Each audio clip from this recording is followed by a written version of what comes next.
न्यूज़कास्टर में मैं हूँ न्यूज़कास्टर मोहसिन नसीम।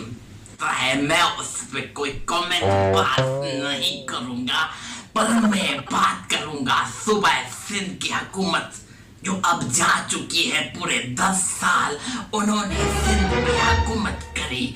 उन्होंने 10 साल में सिंध को पेरिस बना दिया।